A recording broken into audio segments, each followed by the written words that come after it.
Rien ne sert de rupter, il faut savoir gazer à point. Le lièvre et la tortue en sont un témoignage.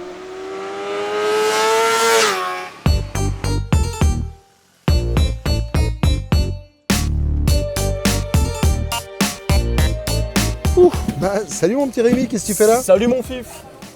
Je pars en balade, je pars en voyage. Tu pars en voyage avec ça? Mais tu vas te faire déchirer. C'est pas fait pour voyager ça. Mais attends mec, c'est la meilleure sportive sur route, la S1000RR. Ça c'est fait pour voyager. Faut pas être pressé hein. Ouais, mais 24 chevaux, 400 cm3, toute la technologie indienne. Waouh, super. Et au lieu de te foutre de ma gueule, je te lance un pari. Le premier arrivé au col de la Croix-Moran en Auvergne. Je prends le pari.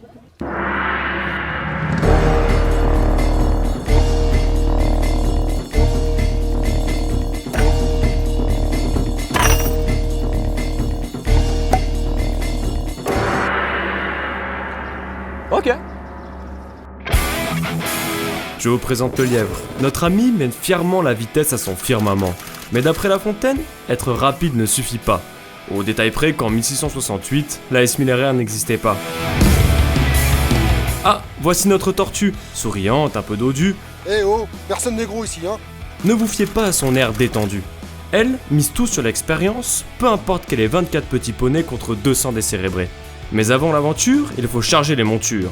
Une tortue balade son toit sur le dos hiver comme été, tandis que la nôtre trimballe sa maison sur son porte-paquet. Mais quand l'Himalayan cause tendeur, la BM ne sait parler que vibreur. Alors dommage pour le lièvre, qui va devoir se passer de quelques commodités.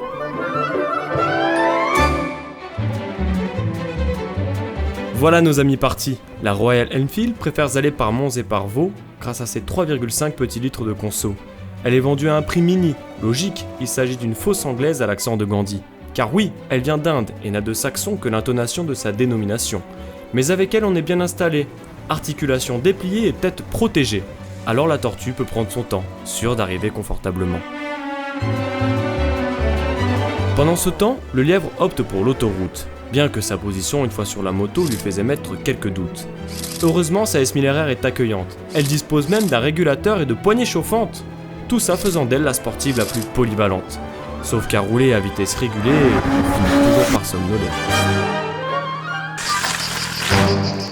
Putain, je suis où là? Ah, ça y est, le lièvre va enfin pouvoir gazer. Bon Siri, écoute-moi bien, je suis en S1000RR, direction le col de la Croix-Moran. Tu me sors le meilleur itinéraire, on va le pourrir. Vous avez demandé un stage de récupération de points 1, voici le résultat.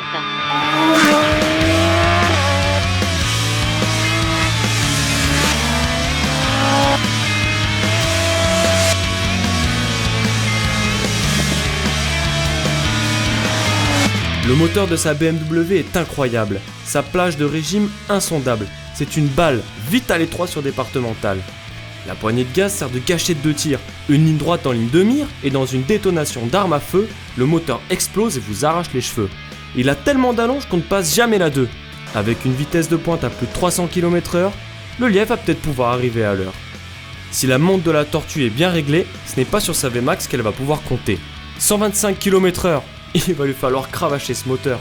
Face à une BMW aux chiffres démultipliés, la Royal Enfield dispense tout à l'unité. Voyez plutôt, un cylindre, un disque de frein, une paire de soupapes, on y préférerait presque une Punto. Bon je vais couper par là, et comme ça l'autre guignol, je vais le doubler, il va même pas s'en apercevoir. Mais ses suspensions à grand débattement lui offrent tout ce qu'il faut pour aller gambader dans les champs. Par contre, sur route, sa moto ne freine pas et n'accélère pas non plus. Et ses suspensions sont aussi souples qu'une feuille de laitue. Tout le contraire de la S1000RR, beaucoup plus pointue. Le châssis de cette BM est le plus apprécié au Tourist Trophy, grâce notamment à sa géométrie. Entre vivacité et stabilité, il offre le parfait compromis. Parole de Julien Tognotti.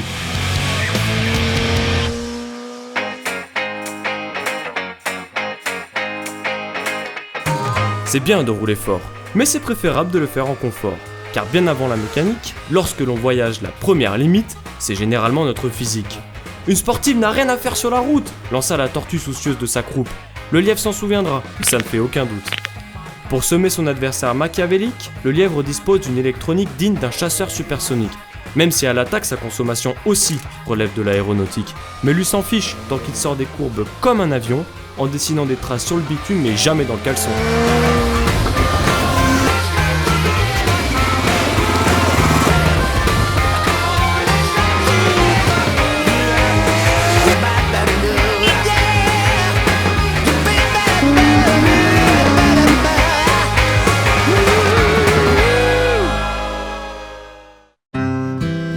La morale de l'histoire ? Jean n'appartenait pas au siècle des Lumières, mais il était sacrément éclairé, puisqu'à l'arrivée, c'est la tortue qui a gagné. Alors, Diffron, je te l'avais bien dit, rien ne sert de courir, il faut partir à point. Maintenant que le défi est terminé, que tu l'as perdu, on remonte à Paris à moto. Ouais, t'inquiète. Maintenant, à vous de choisir, entre retard fandard ou arrivée ennuyée.